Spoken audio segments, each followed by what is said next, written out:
On New Year's Day in 1985, the UK saw its own first mobile phone call when Michael Harrison, the son of Vodafone's founder, wished his father a happy new year. 40 years on, Michael said it had all been planned for months as a surprise. So there I was, the chimes of midnight struck, dialed the number, it worked, and my father picked up the phone back at home, and I said, Happy New Year, Dad. It's Mike here.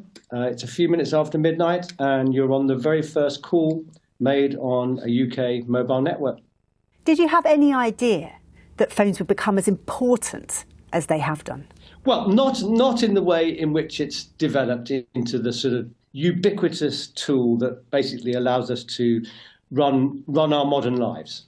But what I did feel at the time was that if you give people the ability to talk to one another whenever they want to, it could be a great thing for business and it could be great for your social life as well. But that wasn't the mainstream view at the time. In fact, at the time, most people thought mobile phones would never catch on.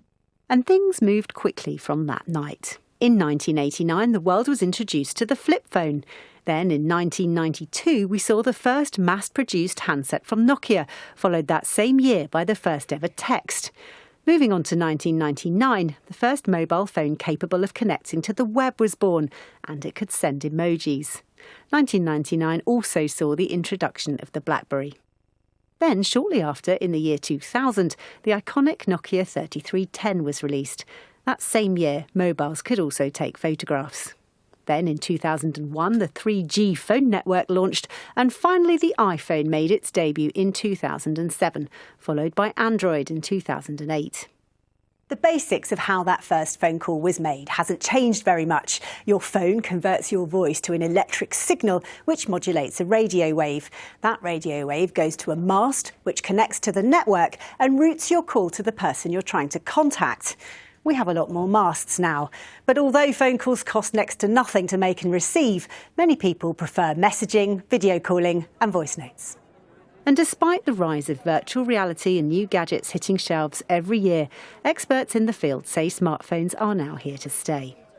They've evolved from transportable devices to brick-like devices to tiny little phones that were like jewellery, back to the touchscreen phones we need today.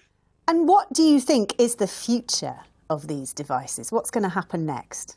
It could be more about the devices that we have connected to our phones rather than the phones themselves. So we're seeing the early signs of that today with things like smartwatches, smart rings, but also smart glasses. And potentially in the future, perhaps glasses like the ones I'm wearing today will have technology built into them that will augment the life around us, but will still probably be connected to a mobile phone. In 2025, we'll see artificial intelligence tools racing to try to make our smartphones even smarter. But it sounds like they won't be shape-shifting for a while. Zoe Kleinman, BBC News.